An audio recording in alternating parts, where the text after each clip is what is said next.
మోకాల నొప్పులకు ఎటువంటి సర్జరీ లేకుండా ఎపియాన్ పెయిన్ క్లినిక్ అందిస్తున్న అత్యాధునిక చికిత్స.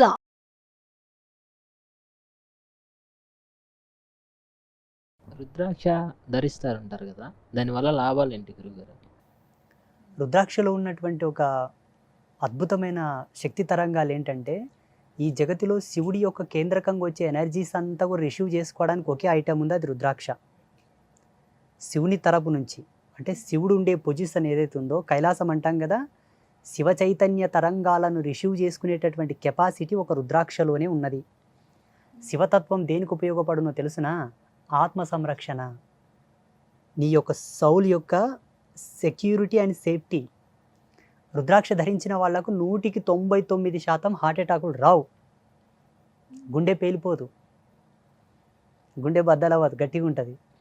సెకండ్ వచ్చేసి ఇప్పుడు ఉన్నటువంటి వైజ్ఞానిక మూలాలను అనుసరించి, టెక్నాలజీని అనుసరించి బీపీ కానీ, షుగర్ లెవెల్స్ కానీ, పల్స్ రేట్ కానీ కంట్రోల్లో ఉంటాయి. రెండవది, ఆలోచన నియంత్రణను పొందుతాడు, మానసిక ప్రశాంతత, దేన్ని ఎలా వాడాలో అలా వాడుతాడు, దేన్ని ఎలా పరిగణించాలో అలా పరిగణిస్తాడు, తనను తాను నియంత్రించుకుంటాడు, సమాజాన్ని నియంత్రిస్తాడు. అందుకే రుద్రాక్ష సాక్షాత్తు శివస్వరూపం, శాంత స్వాభావికం అలవరుతుంది. ప్రతి ఒక్కరూ రుద్రాక్ష ధరించాలి. రుద్రాక్ష ధరించాలనుకున్న వాళ్ళు మద్యం సేవించకూడదు, మాంసభక్షణ చేయకూడదు, ఒకవేళ మూత్ర విసర్జన చేసిన నీళ్లతో శిరప్రోక్షణ చేసుకోవాలి, మల విసర్జన చేస్తే స్నానం చేసుకోవాలి. ఎందుకోసం అంటే రుద్రాక్ష నీ శరీరం మీద ఉందనుకోండి, ప్యూర్ రుద్రాక్ష అది నీ శరీరమునందు ధరించిన తర్వాత, ఇప్పుడు ఈ సెకండ్లో ధరిస్తే 24 గంటల తర్వాత నీ యొక్క నాడీ కేంద్రకానికి దానికి ఒక కనెక్షన్ వస్తుంది, నీ శరీరంతో కనెక్ట్ అవుతుంది, అది నీ జీవ చైతన్య ఆరా సిస్టంతో అది ఏకమైపోతుంది, అది పనిచేయడం మొదలు పెడుతుంది. ఇటువంటి క్రియలకు పాల్పడ్డప్పుడు దాని నుంచి వచ్చేటటువంటి నెగిటివిటీకి, దీని నుంచి వచ్చేటటువంటి పాజిటివిటీకి రియాక్షన్ అయిపోతుంది, డీకంపోజ్ ఏర్పడుతుంది. ఇటు మంచి జరగక అటు చెడు జరగక అగామ్య గోచరం అయిపోతుంది ఈ జన్మ. అందుకే ఇది ధరించిన వంటి ఇది తినకు, ఇది తాగకు, ఇలా ఉన్నప్పుడు ఇలా ఉండు. అంత మంచిని పొందేటప్పుడు ఈ తుచ్చమైన వాటిని వదిలివేయడంలో సందేహం ఏమిటి చెప్పండి? అయితే స్వామి, కొంతమంది ఏం చేస్తారంటే మెడలోకి చేయించుకున్నారనుకోండి, చైన్ లాగాను, అంటే ఒక లాకెట్ లాగా చేయించుకున్నప్పుడు ఆహారం నాన్ వెజ్ తినేటప్పుడు కావచ్చు, ఇలా అంటే వాష్రూమ్స్కి వెళ్ళేటప్పుడు కావచ్చు, అప్పుడు తీసివేస్తారు, మళ్ళీ శుభ్రత మళ్ళీ వేసుకుంటారు. అలా చేయొచ్చా అసలు? ఒకసారి రుద్రాక్ష వేసుకున్న తర్వాత తీయటం, మళ్ళీ వేసుకోవటం అలాంటివి? తీయడం శాస్త్ర ప్రమాణం కూడా రుద్రాక్ష తీయడం అనేది ఉన్నది. రాత్రి పడక గదిలో భార్యతో సంభోగ ధర్మంలో ఉన్నప్పుడు రుద్రాక్ష తీసి పెట్టాలని ఉన్నది, వాష్రూమ్కి వెళ్ళేటప్పుడు తీసి పెట్టాలని ఉన్నది, ఈ 2 సందర్భాల్లోనే. మూడవది శ్మశాన వాటికకి వెళ్ళేటప్పుడు తీయాలని ఉన్నది. తక్కిన సమయాల్లో యజ్ఞోపవీతము కానీ, రుద్రాక్ష కానీ, పవిత్రమైన మంత్రపూరితమైన మాలలు, ఇప్పుడు ఈ గవ్వలు నాకు కంఠహారములు, ఈ గవ్వలు ఎప్పుడు నేను తీయను, ఉపమాలలు తీస్తూ ఉంటాను, ఇది నా కంఠహారం, ఇందులో నా మంత్రానుష్ఠాన శక్తి ఉన్నది, సాంప్రదాయకమైన నా పీఠ పరంపరను అనుసరించిన మాల, మంత్రమహీమాల, దీన్ని తీయను. అన్య సమయమునందు నాన్ వెజ్ తింటాడు తీస్తా, తర్వాత కేసుకుంటా అంటే ఇది ఆడంబరం అవుతుంది, ఆటవికం అవుతుంది, కానీ సాంప్రదాయకం కాదు. నువ్వు ఆ పూటకు తీసి మళ్ళీ వేసుకున్నప్పుడు తిన్నది ఎక్కడ ఉంటుంది? కడుపులోనే ఉంటుంది కదా, దాని అవశేషాలు ఎక్కడ ఇముడుతాయి? నాడుల్లోనే ఇముడుతాయి కదా. దాని నుంచి వచ్చేటటువంటి ఎనర్జీస్ ఎక్కడ రిలీజ్ అవుతాయి? మనకు ప్రతి సెకండ్కి, ప్రతి నిమిషానికి శరీరం నుంచి ఎంతో అంతర్భూతమైనటువంటి వాయువు విచ్ఛేదనలు జరుగుతూ ఉంటాయి. ఈ రోమాల పోటీ మన కంటికి కనిపించవు, దౌర్భాగ్యం. ఈ ఏసీ ఆఫ్ చేస్తే చెమట వస్తుంది చూడు, అప్పుడు కనిపిస్తుంది మనకి ఇక్కడ నుంచి ఏదో వస్తుందని, ప్రవాహకం ఉందని. అట్లా వచ్చేటటువంటి ఎనర్జీకి ఈ రుద్రాక్ష నుంచి వచ్చే శక్తి తరంగానికి ఎదురవుతుంది, పడదు, పొంతన కుదరదు, అందుకే తినకూడదు. ఈ నియమాలు ఖచ్చితంగా 100% ఉండాలి. ఆహార నియమాలు పాటించాలి, రుద్రాక్ష కంపల్సరీ పాటించాలి. అట్ ద సేమ్ రిజల్ట్ తులసిమాల వల్ల కూడా వస్తుంది, తులసిమాల వల్ల కూడా సేమ్ రిజల్ట్, రుద్రాక్ష వల్ల కూడా సేమ్ రిజల్ట్. ఈ రెండింటికన్నా 1,000,000 రెట్లు రిజల్ట్ ఈ గవ్వ వల్ల వస్తుంది. దీనివల్ల ఇంకా అద్భుతమైన ఎనర్జీస్ రిలీజ్ అవుతాయి. అసలు మానవుడు తన మేధస్సుతో, తన యొక్క జ్ఞానంతో కొలవలేని ఎనర్జీస్ దీనివల్ల వస్తాయి. ఇది మా తపస్సులో నేను 6 నెలలు తపస్సు చేసి తెలుసుకున్నాను, ధరించాను.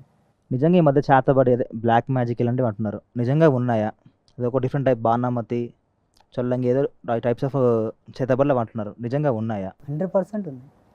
అంటే ఇలా ఇప్పుడు ఒక మనిషిని ఏమంటారు, ఏదో వసం చేసుకోవాలనుకుంటారు, ఇంకోటి అదే మరుగు మందు ఇలాంటి టాపిక్స్ అంటారు, నిజంగా అవి వర్కౌట్ అవుతాయా? కెమికల్ రియాక్షన్ అది. ఇప్పుడు డాక్టర్లు కూడా వేరే ఏదైనా ఇయ్యాలని డ్రగ్ మనకి ఇస్తే మనకు రియాక్షన్ అవుతలేదా? అట్ ద సేమ్ పసురులు ఉన్నాయి, చాలా ఉన్నాయి. మనిషిని ఆరోగ్యవంతంగా చేయొచ్చు, అనారోగ్యంగా చేయొచ్చు, మరణం కూడా చేయొచ్చు. ఇప్పుడు పుట్టినవి కాదు కదా, అనాది కాలంగా అప్పుడు పాతకాలం నుంచి వచ్చినవి ఇవి. ఇప్పుడు గోళీలు మందులు ఇవి ఉన్నాయి వల్ల, అప్పుడు అవి లేవు. పసర్లతోనే ఏదైనా చేసేవాళ్ళు కదా, అప్పుడు మరుగు మందులు మరల మందులు అప్పటి నుండి ఉన్నాయి ఇవి. చేతబడులు అంటారా, చేతబడులు ఉన్నాయి, అవి పనిచేస్తాయి, చేసేవాళ్ళు కూడా ఉన్నారు, చేయవచ్చు, చేయించవచ్చు అనేక రకాలుగా. లేవు అనడానికి ఆప్షన్ ఏముంది చెప్పు? చేతబడులు లేవు అనడానికి ఆప్షన్ ఏముంది చెప్పు? ఉంది అనడానికి కోటి ప్రమాణాలు చూపిస్తాను నేనే సాక్ష్యం దానికి. యాజ్ ఏ సన్యాసిగా, ఒక స్పిరిచువల్ గురువుగా మేము మంచిని ఎంత శోధిస్తామో చెడును కూడా అంతే శోధించాలి. డాక్టర్ కావాలంటే ఫస్ట్ వైద్యం తెలవాలి, వైద్యం తెలవాలంటే ఔషధం తెలవాలి, ఔషధం తెలియాలంటే ధైర్యం తెలియాలి, ధైర్యం తెలియాలంటే ఆయన అన్నిటికీ దూరంగా ఉండాలి. అర్థమవుతుందా? కోసేటప్పుడు ఇది బాడీ కదా ఎట్లా కోత అనుకుంటే ఆయన డాక్టర్ కాడు కదా. నేను సన్యాస ధర్మంలో రాకన్నా ముందే ఎన్నో శాస్త్రాలను శోధించాను నేను. ఎన్ని తంత్రశాస్త్రాలు లేవు మనకు? ఎన్నో ఉన్నాయి. సిద్ధనాగార్జున తంత్రంలో చాలా క్లియర్గా ఉన్నది. ఈజీగా చేయొచ్చు, చేతబడి, పెద్ద కష్టమేం కాదు. కానీ అది చెడు కదండి, ఇంకొకరు అవతలోనికి చెడు ఆశించడం అనేది ఎంత ఇప్పుడు అమ్మ నేను ఒక మాట చెప్తాను. నీకు రుచిగా కావాలని చెప్పేసి ఒక కేజీ చికెన్ తెచ్చుకుంటావు, దాన్ని కోసేవాడికి డబ్బు కావాలి. కోస్తున్న కోడి యొక్క ప్రాణం నీకు అర్థం కాదు, ఆయనకు అర్థం కాదు. ఆయనకు డబ్బు అవసరం, నీకు చికెన్ అవసరం. అది వ్యక్తిగతమైన స్వార్థం. ఈనాడు పుల్వామా దాడి చేసి అంతమంది సైనికులను చంపేశారు, వాళ్ళకేమొస్తుంది? వాళ్ళకి తెలియదా వాళ్ళ మనసులని? అయ్యో ఎట్లా చంపుదామని వాళ్ళకి తెలియదా? కానీ జరిగింది. ఇది వ్యక్తిగతమైన స్వార్థం, వాళ్ళ యొక్క దురాభిప్రాయం, వాళ్ళ యొక్క దురాలోచన. చేసేవాళ్ళు చేస్తుంటారు, చేయించేవాళ్ళు చేయింపజేస్తుంటారు. బలయ్యే వాళ్ళకి నేనేం చెప్తానంటే, చేతబడి క్రియలకు గురి అయ్యే వాళ్ళకి నేనేం చెప్తానంటే, ఏ ఇంట్లో అయితే రోజు ఉదయ సంధ్యలో దీపం వెలిగిస్తారో, ఏ ఇంట్లో అయితే రోజు సాయం సంధ్యలో దీపం పెడతారో, ఏ ఇంటి యజమాని వారానికి ఒక్కసారి అమ్మవారిని దర్శనం చేసుకుంటాడో ఆ ఇంటికి చేతబడు ఎక్కదు. సంకేతాలు ఏమైనా తెలుస్తాయండి? సంకేతాలు అంటే చూడమ్మా, ఎన్ని ఔషధాలు వాడినా ప్రభావం చూపనప్పుడు, మెడిసినల్ ప్రభావం మన బాడీ మీద పడనప్పుడు, డాక్టర్లు కూడా గ్యారంటీ ఇవ్వనప్పుడు, మేము మా వరకు ప్రయత్నం చేస్తున్నామండి ఇంకా బాగా అవ్వట్లేదు అన్నారనుకోండి, సంథింగ్ ఈజ్ రాంగ్. కుటుంబంలో కొన్ని అనూహ్యమైన సంఘటనలు జరుగుతూ ఉంటాయి. అటువంటప్పుడు విజ్ఞానవంతులైనటువంటి గురువులను కలవాలి. విజ్ఞానవంతులు, శాస్త్ర అధ్యాయం మీద పట్టున్న వాళ్ళు, మంత్ర సామ్రాజ్యం మీద పట్టున్న వాళ్ళని కలవాలి. అయ్యా మాకు ఈ సంకేతాలు వస్తున్నాయి, ఇవి ఎందుకు సూచన?